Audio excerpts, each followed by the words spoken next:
आपको करने को, एक दो हमने कर लिए थे। तो बेसिकली इसकी कंडीशन हमने संभाली थी सारी की सारी, ठीक है। तो अब बिल्कुल सीधी सी बात है कि हमने करने हैं रेपिटेशन स्ट्रक्चर्स जो लूप्स होते हैं, ठीक है। तो हमने जब ये काम सारा स्टार्ट किया तो हम कर रहे थे यार,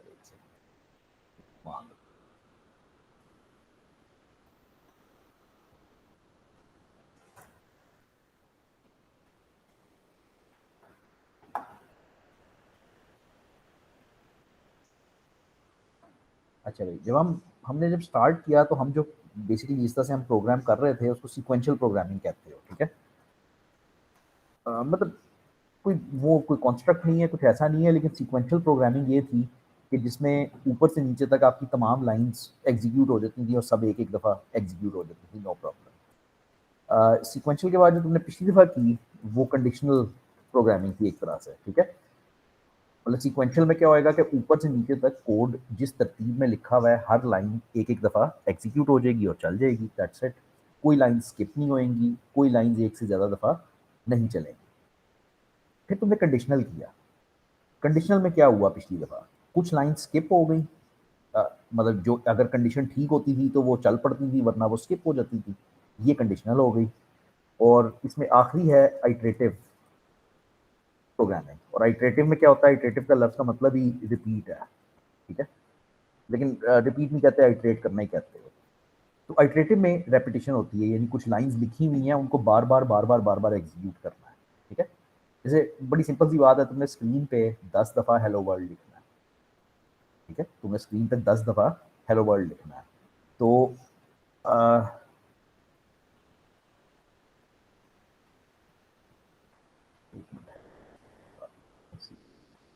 हाँ यही है हमारी। तो तुमने स्क्रीन पे 10 दफ़ा हेलो वर्ल्ड लिखना है। तो दिस इज वेरी सिंपल कि तुम ये लाइन लिख के और इसको 10 टाइम्स कॉपी पेस्ट कर लेते हो, ठीक है। तो लेकिन अगर तुमने इसी लाइन को 10 दफ़ा एग्जीक्यूट कर दो तो तुम्हारा काम हो जाता है ना। मतलब आइटरेटिव स्ट्रक्चर्स ये होते हैं कि रिपीट करते हैं, विच मीन्स के हमारी एक ही लाइन या कुछ लाइन जो है वो बार बार रिपीट होती हैं, ठीक है। ये 3 किस्म के स्ट्रक्चर्स हैं जो मतलब किसी भी प्रोग्रामिंग लैंग्वेज में तुम्हें 3 किस्म के कंस्ट्रक्ट्स मिलते हैं। वैसे 2 होते हैं, लेकिन क्योंकि आपकी बुक में 3 लिखे हुए हैं मैं तीनों ही करूँगा। एक वाइल है, एक डू वाइल है विच इज़ वाइल, वो भी वाइल ही है, इसको अलहदा से नहीं कंसिडर करना चाहिए, लेकिन बहरहाल वो हुआ हुआ है। और एक फॉर है। इसी तरह से फॉर नेक्स्ट होता है, लेकिन वो अगेन वो सेम बात है, फॉर जैसा ही होता है। तो वाइल से हम शुरू करते हैं। तो वाइल का लूप कैसे लिखते हो कि तुम वाइल में कोई कंडीशन लिखते हो, करली ब्रेसेस हैं उसके और कुछ करली ब्रेसेस, ठीक है। और यहाँ पे दरमियान में तुम्हारी कोई स्टेटमेंट्स जो भी तुम एग्जीक्यूट करवाना चाहते हो वो हो जाती हैं। अब ये कंडीशन बिल्कुल वही है जो उस दिन थी, यानी कंडीशन एक ऐसी चीज़ है, आपको आदत पड़ गई होगी, जो या ट्रू होती है या फॉल्स होती है। अच्छा, अब प्रोग्राम चलता हुआ ऊपर से जब वाइल के लूप को हिट करता है तो ज़ाहिर बात है इस कंडीशन को इवैल्यूएट किया जाता है कि क्या ये ट्रू है या फॉल्स है। अगर ये ट्रू होती है तो तुम इस वाइल की बॉडी में ये जो ब्रैकेट्स हैं वाइल के उसमें एंटर हो जाते हो और उसको चुप करके एग्जीक्यूट कर देते हो जो भी यहाँ पे स्टेटमेंट्स लिखी हुई हैं। अच्छा, फर्क सिर्फ इतना है कि जब लूप खत्म होता है तो ज़ाहिर बात है ये रिपीट होना है, तो ये घूम के वापस जाता है, ठीक है। और जब वापस जाता है तो जाके दोबारा कंडीशन का फैसला करता है। कंडीशन अगर अभी भी ठीक है, ट्रू है, तो दोबारा अंदर आ जाता है और ये दोबारा स्टेटमेंट्स एग्जीक्यूट करता है। दोबारा हो गई ना एग्जीक्यूट, तो ये रेपिटेशन हो गई। अच्छा, ये कब तक रेपिटेशन करता रहता है? जब तक ये कंडीशन ट्रू रहती है। 100 दफ़ा होए, 200 दफ़ा होए, 400 दफ़ा होए, लेकिन जितनी दफ़ा जब तक ये कंडीशन ट्रू रहती है वो रिपीट करता रहता है। अब कंडीशन पे मैं बात नहीं करूंगा। कंडीशन पे जो उस दिन बात हो गई है वो सारी वैसे ही है। Condition is something which is true और फॉल्स। और 99% ये बनती है रिलेशनल ऑपरेटर से, लेस देन ग्रेटर देन, वो सारा कुछ जो उस दिन हमने किया था। अच्छा, अब अगर इधर हम एक कंडीशन बनाएं और हम कहें आई इज इक्वल टू 1 और while I is less then 10। वैसे तो मैं करली ब्रेस ना भी लगाऊं तो चलेगा, क्योंकि आपको पता है कि अगर सिर्फ एक ही लाइन है वाइल के अंदर, या जिस तरह उस दिन इफ के अंदर थी एक ही लाइन थी, तो करली ब्रेस ऑप्शनल है। बल खैर चलो हम लगा लेते हैं, लेकिन बल है ऑप्शनल, ठीक है। तो ये मेरा कुछ प्रोग्राम बन गया। अच्छा जी, अब इसको ज़रा करो एग्जीक्यूट। क्या करेगा ये? इसको एग्जीक्यूट करते हैं, इसमें कोई एरर नहीं है, कुछ नहीं है, तो हम इसको रन करते हैं। रन करते हैं तो ये हो रहा है। अब ये अगर समझ आ रहा है तो ये बेसिकली प्रिंट होता जा रहा है, ये चलता जा रहा है, ठीक है। जी सर। ये नीचे देखो प्रिंट करता जा रहा है, ये बेसिकली लूप मेरा यस चलता जा सर। रहा है, रुक नहीं रहा। तो ये क्या बन गया? Infinite loop. तो ये बन गया एक इन्फिनिट लूप जो कभी भी नहीं रुकता।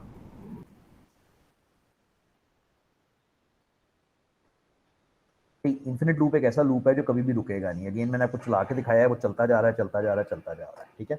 हो क्या रहा है? आपने आई की वैल्यू को इनिशियलाइज किया 1 पे, दैट्स फाइन। फिर आपने कंडीशन टेस्ट की कि क्या आई लेस देन 10 है। क्या ये सच लिखा हुआ है? सच लिखा हुआ है, आई वाकई लेस देन 10 है। अंदर आएगा, हेलो वर्ल्ड प्रिंट करेगा, वापस जाएगा, जाके दोबारा कंडीशन चेक करेगा। ये अभी भी लिखा हुआ है 1 लेस देन 10, सच लिखा हुआ है। दोबारा अंदर आएगा, दोबारा वापस जाएगा, ये कहानी चलती जाएगी, ठीक है। तो कब तक चलती जाएगी आफ्टर ऑल, मतलब ये रुकेगी कब? तो वो कभी भी नहीं रुकेगी, क्योंकि आई की वैल्यू तो सारी जिंदगी बन ही रहनी है, उसको आपने कहीं चेंज तो नहीं किया। तो ये ऐसा लूप बन गया है जो कभी रुकेगा नहीं, मतलब एक इन्फिनिट लूप बन गया है। इसको संभालने के लिए ज़ाहिर बात है, आपको पता है कि आप आई की वैल्यू को तब्दील करते हो, ठीक है। अब इस केस में क्या होता है? इस केस में हेलो वर्ल्ड 10 टाइम्स प्रिंट होता है, ठीक है। क्यों 10 टाइम्स? आई की वैल्यू 1 है, 1 is less then 10, hello world print हुआ, और उसके बाद आई की वैल्यू चेंज हो गई। ये कह रहा है कि आई की जो इस वक्त वैल्यू है, यानी 1 प्लस 1 2 कर दो, और फिर असाइन कर दो आई में, यानी अब आई की वैल्यू 2 हो गई। अगली दफा 2 लेस देन 10, फिर अगली दफा 3 लेस देन 10, 4 लेस देन 10। तो 10 दफा तो ये चल जाएगा जब तक 10 लेस देन 10 नहीं आता। वहां पे आके ये फॉल्स हो जाएगा, क्योंकि 10 is actually not less than 10, है ना। तो वहां पे आके ये एक्चुअली फॉल्स हो जाएगा।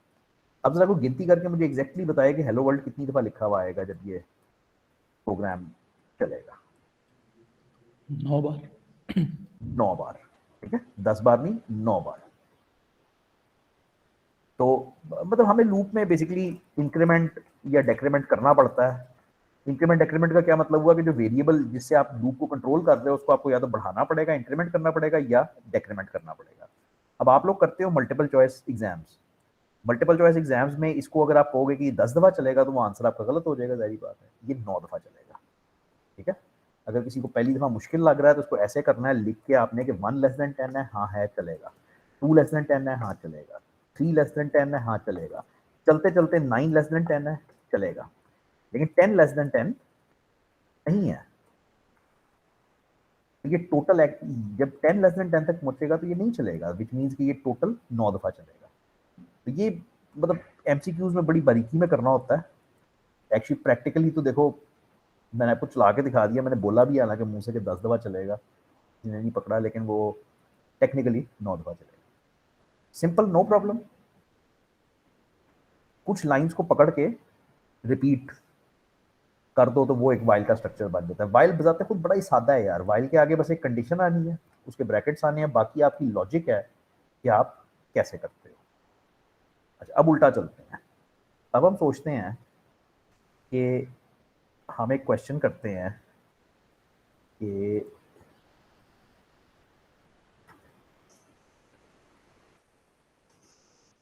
use a while loop to print even numbers between 10 and 30। ठीक है, मैं आपको 2 मिनट दूंगा सोचने के लिए, चुप करके। लिखने के लिए टाइम नहीं मिलेगा, लेकिन सोचने के लिए 2-3 मिनट जरूर लो, कैसे बनेगा। समझ आ गई ना करना क्या है? 10 आए, 12 आए, 14 आए, और अप टू फिर 28 और 30। ये गिनती आउटपुट आनी चाहिए, ये प्रिंट होना चाहिए मेरे पास।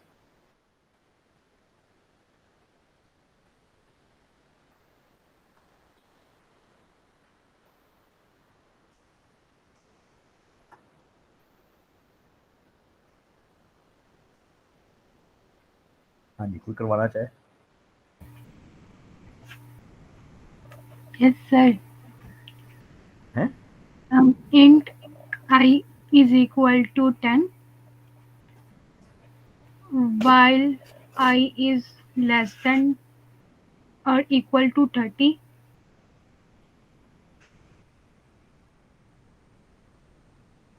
See out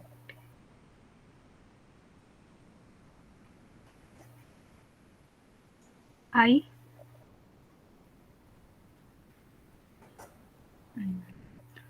is equal to I plus 2. मतलब एब्सोल्युटली परफेक्ट है, कोई गलती है ही नहीं। तो उसने स्टार्टिंग पॉइंट दिया 10, एंडिंग पॉइंट दिया 30 और इतनी बारीकी में काम किया कि इक्वल का निशान भी शामिल किया।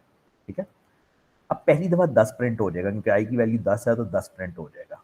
उसके बाद आई की वैल्यू हो गई 12, 12 आया, फिर 14 आया, फिर 16 आया, सो ऑन। ठीक है, तो हाँ एब्सोल्युटली करेक्ट। ठीक है, तो 10 to 30 आपकी गिनती प्रिंट हो जाती है। मैं रख ही दूंगा लेकिन मैं आगे चली जाऊंगा। ठीक है, अभी कोई मसला तो नहीं, तो हाथ चला फिर इस तरफ आए जरा। ये बड़ा घिसा पिटा काम है, बहुत ज़्यादा होता है, तो इसको ज़रा गौर से करना। Write a program to print only odd numbers in a user specified range. तो ये जो लफ्ज़ यूजर स्पेसिफाइड रेंज जब भी बोला जाए ना, कई दफ़ा बोला जाएगा, इसलिए कह रहा हूँ इस पर ज़रा गौर करना। तो यूजर स्पेसिफाइड रेंज मीन्स के आप यूजर से स्टार्टिंग और एंडिंग वैल्यू लोगे। Starting and ending value are provided as input by user. जब भी यानी कहा जाए ना कि यूजर स्पेसिफाइड रेंज में कोई काम करना है, तो इसका मतलब है कि यूजर एक स्टार्टिंग नंबर देगा और एक एंडिंग नंबर देगा। ठीक है, तो वो आप यूजर से ले लेते हो और उसके बाद जो भी वो होता है, मतलब अगर वो कहता है फॉर एग्जांपल के 10 और 15, तो अब आपका काम है कि आप 10 और 15 के दरमियान में जितने ऑड नंबर्स आते हैं वो प्रिंट करते हो। ठीक है, हो सकता है वो अगली दफ़ा 110 और 115 का आ जाए, तो फिर आपके प्रोग्राम का बस काम है कि उस रेंज के अंदर जो जो ऑड नंबर्स आते हैं वो आपने प्रिंट करनी है। अगेन 2 मिनट चुप करूंगा, बेसिकली सोचने का टाइम है, थोड़ा सा लिख लो अगर लिख सकते हो, एक स्ट्रक्चर सा लिख लो ना कि क्या बनाओगे।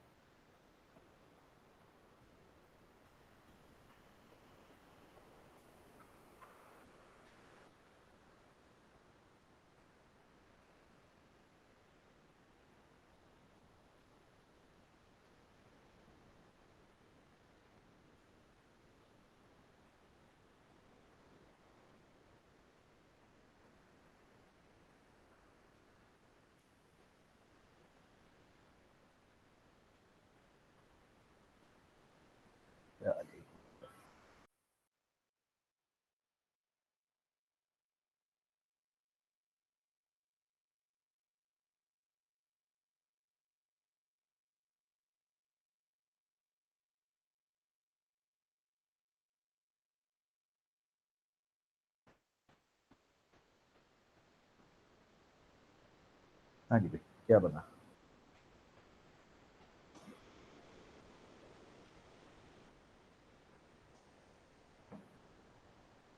तो हिस्से कर लो ना, मतलब यूजर स्पेसिफाइड रेंज, मतलब यूजर स्पेसिफाइड रेंज कैसे इस्टेब्लिश करनी है, मतलब ये कैसे पता चलेगा कि यूजर किन नंबर्स की बात कर रहा है।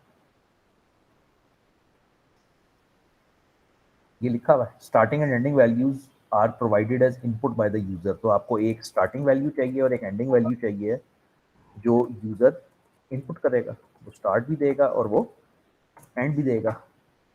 ये यूजर स्पेसिफाइड रेंज हो गई। यूजर ने बता दिया कि भाई फलाने नंबर से स्टार्ट करना है, फलाने नंबर पे एंड करना है। अब आपका काम क्या है? आपका काम है कि आपने एक लूप बनाना है जो यहाँ से यहाँ तक चले, स्टार्टिंग से लेके एंडिंग तक चले।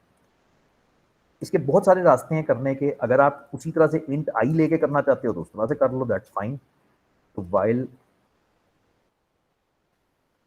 आई is less than equal to and,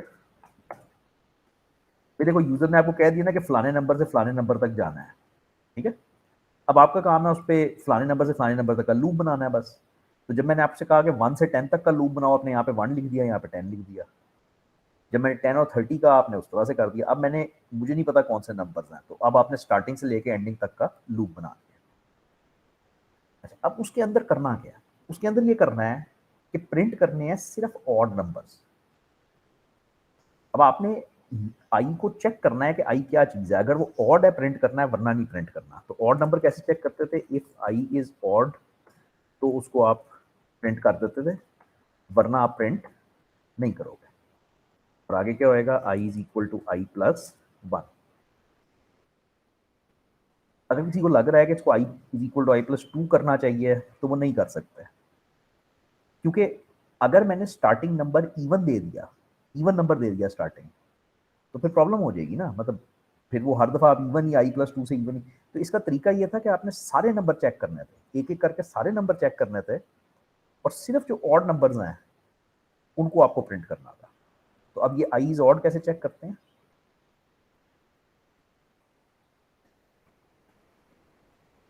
तो अगर आई का रिमाइंडर 2 के साथ बराबर है 1 के, तब वो एक ऑड नंबर होता है ना। मतलब वो जो मॉडुलस का ऑपरेटर हमने किया था कि अगर आई का रिमाइंडर ले 2 के साथ और वो मतलब इक्वल टू 1 आए, तो तब वो ऑड नंबर है। अच्छा, अब इसको जब चलाना है तो मैं इसको 121 देता हूँ और 134 देता हूँ। आपका प्रोग्राम 121 और 34 के दरमियान में सारी ऑड नंबर्स प्रिंट कर देता है। इसको आगे ले जाया जा सकता है, आप खुद लेके जाना, लेकिन मैं नहीं लेके जाऊंगा। वो ये है कि ऑड नंबर्स की लिस्ट अलहदा आ जाए और इवन नंबर्स की लिस्ट अलहदा आ जाए। क्या ख्याल है? तो बस ये सोच सोच के करो कि आप काम क्या कर रहे हो। मतलब आपको मतलब ज़बरदस्ती नहीं है कि आपने फलानी चीज़ लगानी है। जहाँ पे आपको रेपिटेशन नज़र आए, जहाँ पे आपको नज़र आए कि एक जगह से दूसरी जगह जाने की ज़रूरत है, वहाँ पे आपका लूप लगेगा। और जहाँ पे कोई फैसला करने की ज़रूरत हो कि ये फलानी चीज़ ठीक है या नहीं है, या जो भी सिचुएशन है, वहाँ पे इफ़ की कंडीशन यूज़ होएगी। ठीक है? अच्छा, गिनती के प्रोग्राम्स इसमें बहुत ज़्यादा कॉमन होते हैं, क्योंकि वो मतलब समझ अच्छी आती है उससे। वो बेसिक प्रोग्राम्स होते हैं जिनसे समझ आती है। अब इसी का मैं तुम्हें एक और वेरिएंट देता हूँ, लेकिन ज़रा इसमें डिटेल में हम घुसेंगे। तो write a program which prints counting in user specified range। जल्दी से, इसमें मैं इंतजार नहीं करूंगा क्योंकि ये कोई मुश्किल काम नहीं है, एक्चुअली ये पिछले वाले से ज़्यादा आसान है। तो यूजर स्पेसिफाइड रेंज बोला तो इसका मतलब है कि मैंने यूजर से स्टार्टिंग और एंडिंग वैल्यू ली। ठीक है, अगेन उसी तरह से मुझे यहाँ से यहाँ तक लूप चलाना है। मेरा नहीं ख्याल इसमें किसी को मुश्किल होएगी, अभी तो किया। और इसके अंदर इस दफ़ा क्या करना है, सी आउट कर दो आई। इस दफ़ा को फैसला तो नहीं ना करना, इस दफ़ा को सोचना नहीं है, इस दफ़ा बस जो नंबर आए हैं वो सारे के सारे प्रिंट करवा दो, अल्लाह अल्लाह खैर से अल्लाह। तो इस दफ़ा हम उसको कहते हैं 123 और 145, और 123 से ये क्या कर दिया, क्या गलती हो गई? आगे आपने वो नहीं लिखी statement i is equal to I plus one. हाँ, इंक्रीमेंट नहीं किया, और इंक्रीमेंट नहीं करोगे तो वो इन्फिनिट लूप बन जाएगा। जहाँ से हमने आज बात स्टार्ट की तो मेरा इन्फिनिट लूप बन गया। ठीक है, बिल्कुल ठीक है। तो 123 से 145 तक गिनती आ गई, तो बहुत सादी सी बात है, नो प्रॉब्लम। मैं आपको अब ये क्यों दे रहा हूँ, मैं आपको ये अब इसलिए दे रहा हूँ कि अगर मैं एंटर करता हूँ, ये गौर से देख लेना, अगर मैं एंटर करता हूँ 21 और मैं एंटर करता हूँ 15, तो क्या होएगा?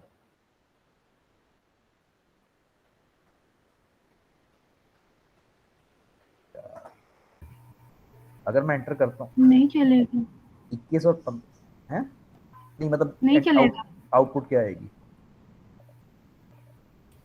कुछ हाँ भी नहीं नहीं। चल, कुछ भी नहीं, नहीं बार चलेगा। एक बार 21 नहीं आएगा। मेरा नहीं ख्याल, हाँ कुछ भी नहीं। ठीक है, अच्छा अब एक दफ़ा 21 क्यों कहा है? स्टार्ट में आ गया 21, सॉरी स्टार्ट में आ गया 21, एंड में आ गया 15। अब 21 is not less than 15, 21 is not less than 15, पहली ही दफ़ा ये कंडीशन फॉल्स हो गई तो लूप के अंदर तो वो गया ही नहीं ना। तो इसलिए सी आउट की स्टेटमेंट उसको एग्जीक्यूट करने का मौका ही नहीं मिला। अब आपने कुछ ऐसा करना है, यहाँ तक तो मैंने करना था, अब आपने कुछ ऐसा करना है कि अगर मैं इसको 12 और 4 दूं, यानी उल्टे नंबर दूं, तो सर ये reverse logical counting print error कर दे। आएगा। और अगर मैं इसको सीधे नंबर दूं, सर जी अगर इसमें डिक्रीमेंट वाला लगा दें, i -1 करते जाएं, फिर तो वो प्रिंट करेगा ना। हाँ बिल्कुल करेगा, लेकिन फिर प्रॉब्लम ये आ जाएगी कि अगर मैं आपका प्रोग्राम इतना पावरफुल चाह रहा हूँ, मेरी जरा बात सुनना एक दफा। अगर मैं 4 और 12 दूं तो वो सीधी गिनती प्रिंट करे, और अगर मैं 12 और 4 दूं तो वो इतना इंटेलिजेंट होए कि वो रिवर्स गिनती प्रिंट करे। समझ गया मेरी बात? यही दोनों सिनारियोज हैंडल होने चाहिए। ठीक है, ठीक है सर। ये मेरा सवाल है। अब मैं जरूर 2-4 मिनट चुप करता हूँ, अब करो।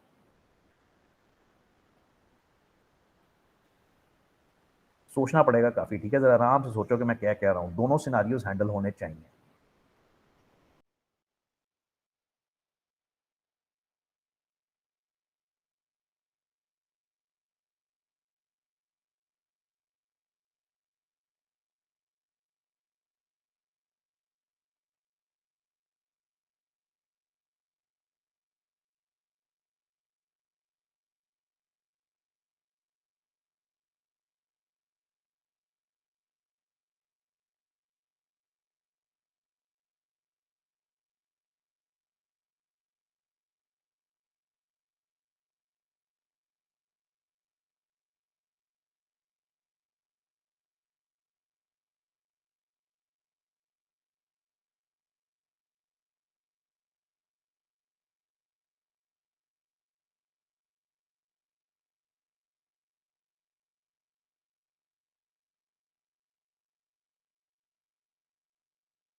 हाँ जी, किसी के पास कोई लॉजिक डेवलप हुई है? मतलब मुझे प्रोग्राम नहीं चाहिए, मुझे थोड़ी सी लॉजिक डेवलप करनी है कि कैसे आप इसको काम को कर रहे हो। एक स्टेटमेंट यूज करेंगे किस जगह पे? while से पहले। चलो करो। हम्म, ठीक है, लॉजिक लॉजिक डेवलप करो। क्या ठीक है, इफ में इंग्लिश ही बोल दो आगे, कोई मसला नहीं। इफ में क्या चेक करना चाह रहे I is greater equivalent। हो? अब आई को जरा भूल जाते हैं। हम यहाँ पे हैं, हमारे पास सिर्फ यूजर ने भी स्टार्ट दिया और एंड दिया है। ठीक है, हम्म, तो सही है। If start is less than equal to end and, यानी अगर स्टार्टिंग नंबर छोटा है बड़े इस नंबर से, तो we will print forward counting. Forward counting यानी हम नीचे से ऊपर जाएंगे, एल्स हम प्रिंट करेंगे रिवर्स काउंटिंग। अभी तक सब कुछ ठीक ठाक है? जी सर। मेरा नहीं ख्याल अभी तक कोई मसला होना चाहिए। अगर स्टार्टिंग नंबर छोटा है बड़े से, तो फिर तो नॉर्मल हम नीचे से ऊपर गिनती प्रिंट कर देंगे। वरना वरना का मतलब क्या है कि स्टार्टिंग नंबर बड़ा है, जाहिर बात है। आप लिख भी सकते हो आगे एल्स इफ में, लेकिन खैर ये अंडरस्टूड है कि स्टार्टिंग नंबर बड़ा है। तो in this case you print reverse counting. अब हमने ये जो कोड लिखा है छोटा सा, ये फॉरवर्ड काउंटिंग प्रिंट कर रहा है ना, तो इसको हम यहाँ पे चिपका देते हैं। ठीक है, और इसको इफ की स्टेटमेंट को हम डाल देते हैं ब्रैकेट्स में।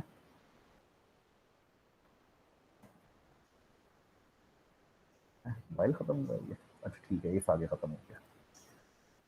तो जी, मैंने ये कहा कि अगर स्टार्टिंग नंबर एंडिंग से छोटा है तो मुझे फॉरवर्ड काउंटिंग प्रिंट करनी है। अब फॉरवर्ड काउंटिंग प्रिंट करना एक अलग मसला है, वो आपको आता है करना, कि आप लूप चला देते हो और इस तरह से कर लेते हो, वो आपको करना आता है। आप फॉरवर्ड काउंटिंग इस तरह से प्रिंट कर लोगे। ठीक है, गुड। तो अब एल्स में मुझे प्रिंट करनी है रिवर्स काउंटिंग। तो रिवर्स काउंटिंग के लिए मैं आई स्टार्ट से स्टार्ट नहीं करूंगा, मैं उल्टा चलूंगा, मैं एंड से स्टार्ट करूंगा। नहीं है ना, अब रिवर्स आना है ना? नहीं सॉरी, उल्टा नहीं कर रहा। नहीं ठीक है, सही है, स्टार्ट से ही चलोगे। बात यह है कि मैं यहाँ पे आऊंगा कब? मैं यहाँ पे आऊंगा उस वक्त जब स्टार्ट छोटा नहीं है एंड से, यानी स्टार्ट नंबर बड़ा है एंड से। तो मैं स्टार्ट से ही शुरू करूंगा, लेकिन इस दफा मैं जाऊंगा जब तक start greater than equal to end है। I greater than equal to end है, और इस दफा मैं उसको कर दूंगा माइनस, जो पहले भी किसी ने कहा है कि माइनस कर दो। आप जरा एक दफा पहले चला के देखो, फिर बात करते हैं। तो मैं देता हूँ 14 और 22, तो 14 से 22 तक आ गई। लेकिन मैं ये चाहता था कि आपका प्रोग्राम इतना इंटेलिजेंट हो कि अगर मैं उसको 22 से 14 दूं तो वो खुद ब खुद बगैर किसी यूजर एक्शन के वो रिवर्स गिनती प्रिंट कर दे। ठीक है, अब जो लॉजिक डेवलप करनी थी वो सिर्फ ये थी कि पहले चेक कर लो कि कौन सा नंबर बड़ा है, उस हिसाब से फैसला कर लो कि तुमने नीचे से ऊपर जाना है या ऊपर से नीचे आना है। ठीक है, क्या कहते हो भाई, कुछ चलेगा काम? जी सर चलेगा। श्योर, चलो गुड। बैठ के प्रोग्राम दूँ ना, मेरे पास स्लाइड्स हैं, आज मैं स्लाइड्स दे दूँगा, बहुत ज़्यादा आसान। भाई ये अगर किसी को मुश्किल हो रही है ना थोड़ी सी भी, मैं उसको ये कहूँगा कि इसको 1% भी याद करने की कोशिश ना करना, इसको मतलब बस कुछ ना करना है, इसको बिल्कुल स्क्रैच से खुद लिखने की कोशिश करना। मतलब ये है कि तुम घर जाके ये पढ़ोगे, सिर्फ सिर्फ स्टेटमेंट पढ़ो कि ये लिखा क्या हुआ है और खुद लिखो code.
Hello hello hello hello, आ गया मैं वापस यार, इंटरनेट यस बंद हो सर। गया था। अच्छा, तो स्क्रीन मैंने ये शेयर कर ली है, क्या हुआ?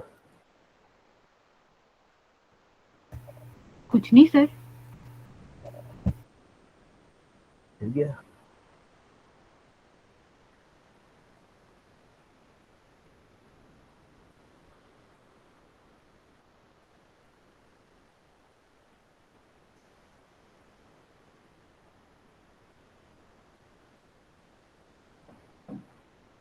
यार उम्मीद है कि अब नहीं तंग करेगा, उम्मीद है।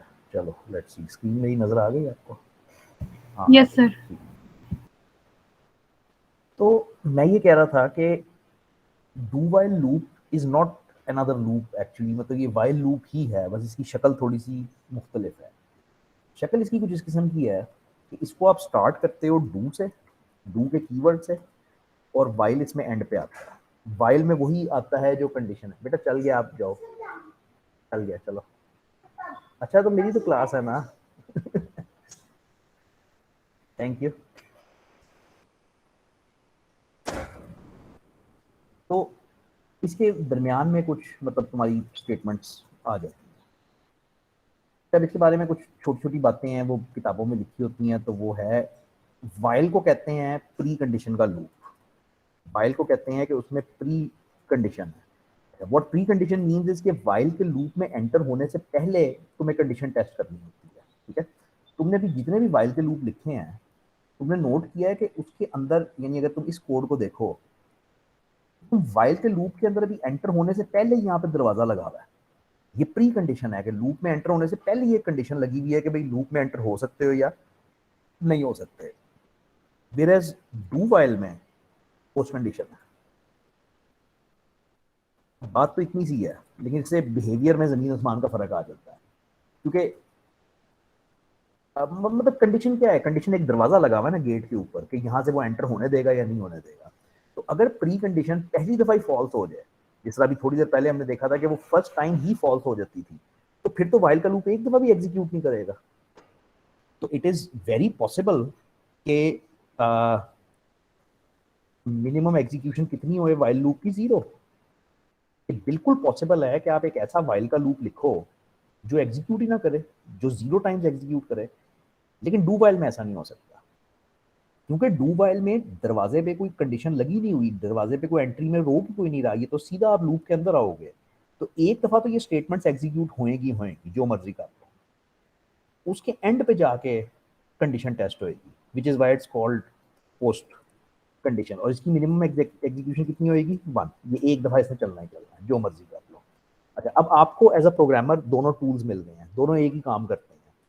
आपको ये देखना होता है कि जिस जगह पे आपको मिनिमम एग्जीक्यूशन 1 चाहिए ही चाहिए, कि एक दफा आप चाहते हो कि लूप की बॉडी एग्जीक्यूट करनी है, वहां पे आपको खुद ये फैसला करना है कि आपको डू वाइल यूज करना है, और वरना 90% मेरा ख्याल है while loop is good enough. ठीक है। अच्छा, इसके क्लासिक केसेस होते हैं, ये बहुत ज़्यादा इस्तेमाल होता है, लेकिन एक ख़ास ही जगह पे इस्तेमाल होता है।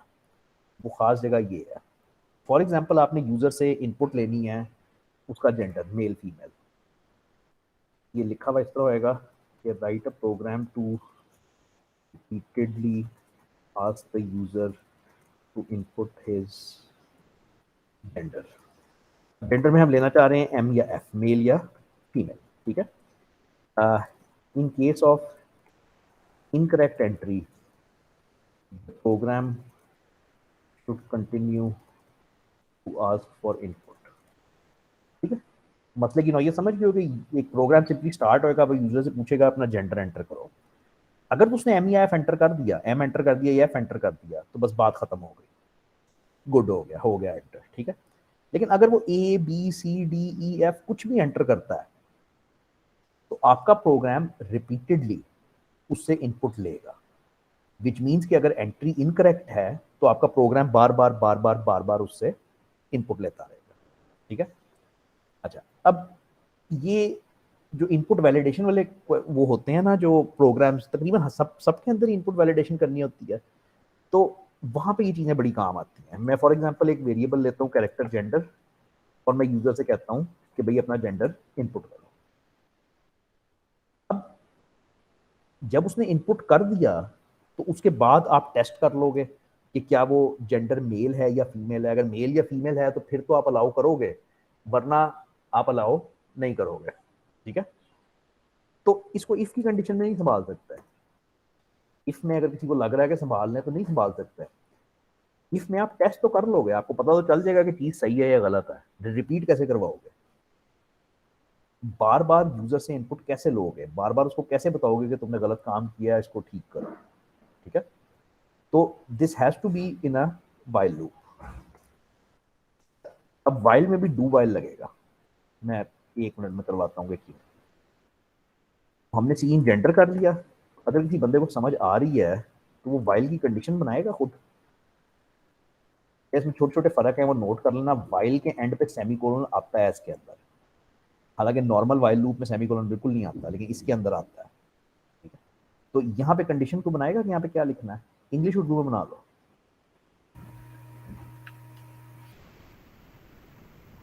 gender is equal to F and or gender is equal to M। मेरा ख्याल है बिल्कुल उल्टा है इसका। इसका बिल्कुल उल्टा है, while gender is not equal to. क्योंकि देखो ना, तुम ये कह रही हो, एफ एफ एम को भी छोड़ दो 1 मिनट के लिए, जिंदगी ज़रा आसान कर।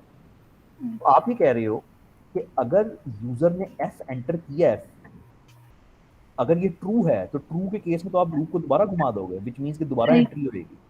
जी ठीक है ना। सर। तो इसका एग्जैक्ट उलट था कि नॉट इक्वल टू एफ। अगर उसने कोई ऐसी चीज एंटर कर दी है जो एफ नहीं है, तो उससे बार बार एंट्री करवाओ। और छोटी सी बात यह कि एफ का आपको पता है कि इस तरह से लिखना है। मैं मेल अभी जी। कर दूंगा, तो मैं बी करता हूँ दोबारा, एस करता हूँ दोबारा, ई करता हूँ दोबारा, लेकिन एफ करूंगा तो काम खत्म। इट मीन्स कि मेरा ये लूप उस वक्त तक चलता रहेगा जब तक मैं एफ एंटर नहीं करता। नहीं करते। ज़ाहिर बात है, दूसरा इसका हिस्सा यही है। अब दरमियान में क्या आना है ये बताओ, एंड या और ये मुझे कभी आज तक ना समझ नहीं आया। अच्छा सॉरी, और मैं लिख क्यों रहा हूँ, अब मुझे सोचना दो ज़रा। अगर मैंने एफ एंटर कर दिया, एफ, मेरे ख्याल में एंड आएगा। सर एंड में तो फिर दोनों कंडीशंस ट्रू होते चलता है। ये मुझे बड़ा मुश्किल लगता है। मैं इसको हमेशा ऐसे करता हूँ कि मैं ये सोचता हूँ कि समझो कि उसने जेंडर में एफ एंटर कर दिया। ठीक है। अब मुझे जी बताओ कि ये हिस्सा ट्रू है या फॉल्स है। ये फॉल्स हो गया ना, ठीक है, क्योंकि एफ तो उसने एंटर कर दिया, F is not equal to F तो फॉल्स है, और F is not equal to M true है, तो ट्रू और फॉल्स मिल के ट्रू बना देंगे और ये दोबारा जी चल पड़ेगा। यार ये मैं सच्ची बता रहा हूँ, मुझे बड़ा मुश्किल लगता है, तो मैं ये समझाना चाहूंगा। समझो आपने एफ एंटर किया, समझो 1 मिनट के लिए, ठीक है, तो आपके दो हिस्से बन गए जी ना, ट्रू फॉल्स बोलो, ये ट्रू है या फॉल्स है?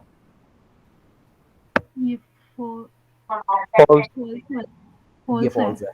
अब ये बोलो दूसरा, ये ट्रू है। ये ट्रू है। अब इन दोनों के दरमियान में और लगा हुआ है, तो जवाब जी क्या आएगा? ट्रू। ट्रू, विच मीन्स कि आपकी कंडीशन ट्रू है, विच मीन्स लूप दोबारा घूम जाएगा, ठीक है। तो ये डेफिनेटली एंड है, क्योंकि अगर मैं इसके दरमियान में एंड लगाता हूँ तो एफ एंड टी आएगा एफ, और इसका मतलब है कि लूप दोबारा नहीं घूमना चाहिए। ये अगर किसी को लगता है कि आसान है, तो मुझे नहीं पता आपको कैसे लगता है कि आसान है। मुझे तो इतने सालों में याद नहीं हुआ कि टोटका दिमाग में कि कैसे हुए। मैं इस तरह लिख लिख के चेक करता हूँ हमेशा ना, ठीक है। तो there is no universal rule, हर सिचुएशन के ऊपर आपको इसको टेस्ट करना पड़ता है कि ये ठीक है नहीं। बी एंटर करता हूँ दोबारा, एस करता हूँ दोबारा, ए करता हूँ दोबारा, ई करता हूँ दोबारा, लेकिन एम करता हूँ तो खत्म। खुद जाके और लगा के देखना। लेकिन मैं तो आपको बड़ी दफ़ा समझाया है कि इसको आप प्रोग्राम चला के नहीं आप सीख सकते, आपने लिख लिख के सीखना है कि यार ये ट्रू है, ये इस तरह हुआ, इस तरह से आप इसको सीखोगे, क्योंकि चला के तो वो आउटपुट आ जाती है ना। इसी का ज़रा मैं आगे प्रोग्राम ख़त्म नहीं करूँगा, इसी को ज़रा आगे लेके चलें। अगला हिस्सा इसका ये है, and input marks in maths for example, ठीक है। If the marks are not in the range 0 to 100, the program should repeatedly ask for input। आगे समझ? आपने यूजर से उसका जेंडर पूछ लिया, अगर जेंडर गलत था तो आपने उसको वहां पे घुमाई रखा, ठीक है। और इसी तरह से अब आपने इनपुट करने हैं मैथ्स के मार्क्स। अब मैथ्स के मार्क्स जो है वो 0 से 100 तक होते हैं। अगर यूजर इस रेंज के बाहर कोई नंबर एंटर करता है तो आपको उसको दोबारा एंट्री करवाते रहना है, ठीक है। अब ये मुझे उम्मीद है कि आप खुद बनाओगे, तो ज़रा 2 मिनट लगाओ।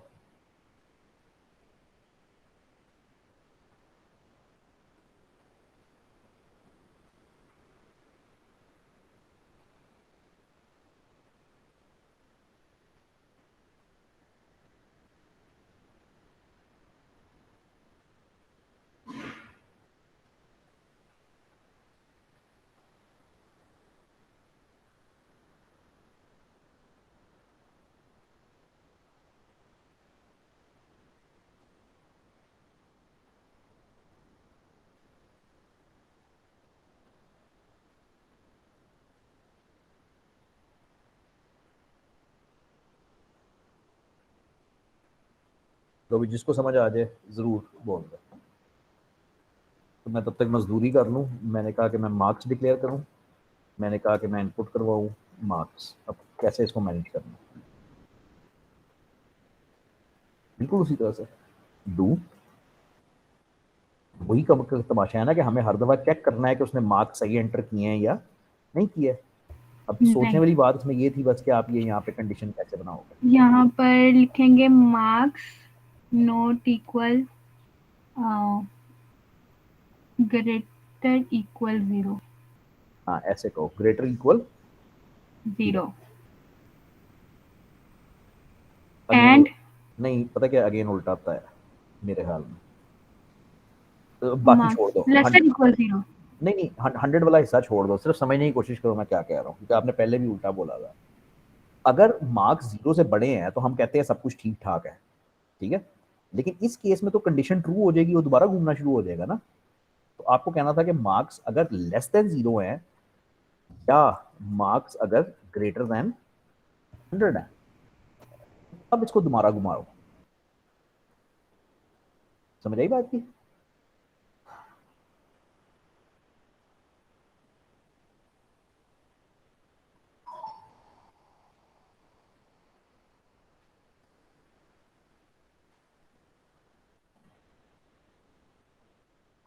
क्या हो गया?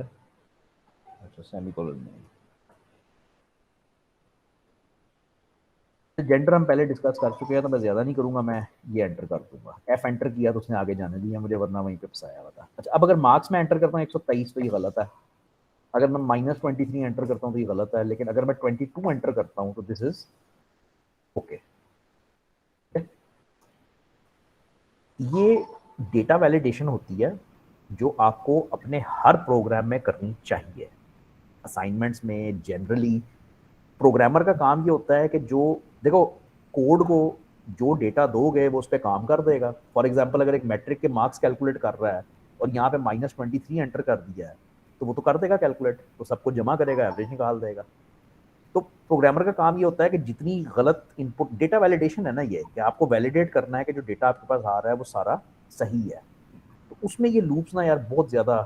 सर अगर यहाँ पर 100 वो कर दे पुट तो तो गलत हो जाएगा। चलेगा? Thank you. तो नहीं नहीं चलेगा? नहीं नहीं, 100 पे चलेगा ना। 100 पे नहीं मैं चलेगा हमने। नहीं, नहीं मैं तो ऐसे करूंगा ना। मैं मेरी जिद ये है कि मैंने ऐसे ही करना। चलो आओ, 100 <0 या 100 <100। आओ जी, पहले ट्रू है या फॉल्स है? फॉल्स है। फॉल्स है। दूसरा फॉल्स। फॉल्स। ओवरऑल जवाब क्या आएगा? फॉल्स। फॉल्स। तो इसका मतलब है कि अगर कंडीशन फॉल्स हो गई तो लूप टूट गया ना, खत्म हो गया, विच मीन्स के लूप ने 100 एक्सेप्ट कर लिया, विच इज ओके। मेरा ख्याल है 100 एक्सेप्ट होना चाहिए था। कागज पेंसिल पे इतना करने के बाद उसके बाद जाके इसको चला के टेस्ट किया करो। तो अब एंटर करो 100 और हाँ एक्सेप्ट हो गया, लेकिन 101 एक्सेप्ट नहीं होगा।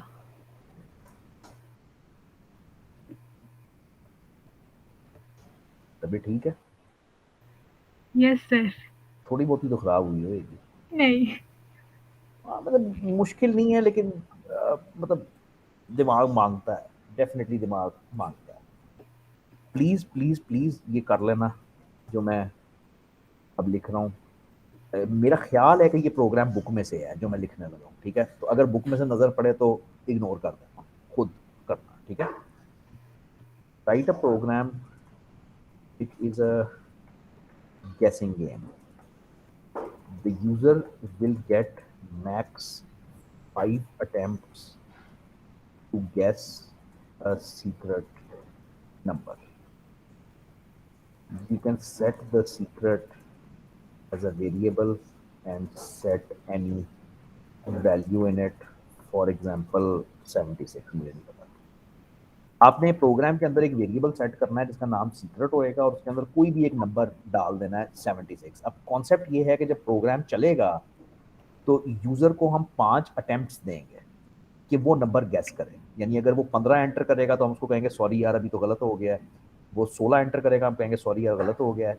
और अगर उसकी 5 अटेम्प्ट्स खत्म हो जाती हैं तो वो गेम हार जाएगा, ठीक है?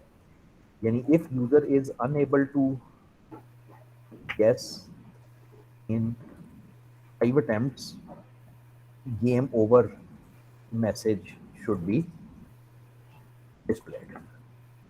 लेकिन अगर if user is successful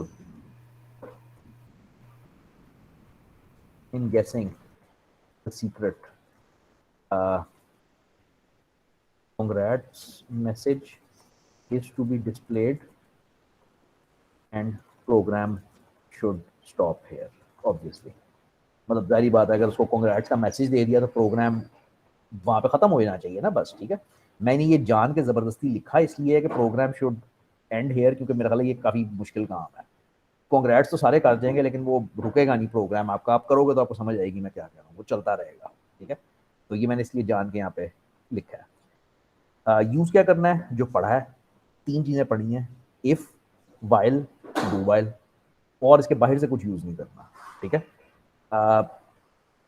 मैं ये नहीं कह रहा कि 100% परफेक्ट किसी का बना हुआ है, लेकिन एटलीस्ट तुम्हारे पास इतना कोड होए कि तुम मेरे साथ क्लास में शेयर करो और हम उसको सीधा पदरा करके एंड तक ले जाए, ठीक है? और आई रियली थिंक कि ये बुक में है, लेकिन ये बहुत ही अच्छा प्रोग्राम है, तो प्लीज़ करना ज़रूर, ठीक है? Okay sir. बस यहाँ पे रुकेंगे, ज़रा बुक को देखने दो मुझे।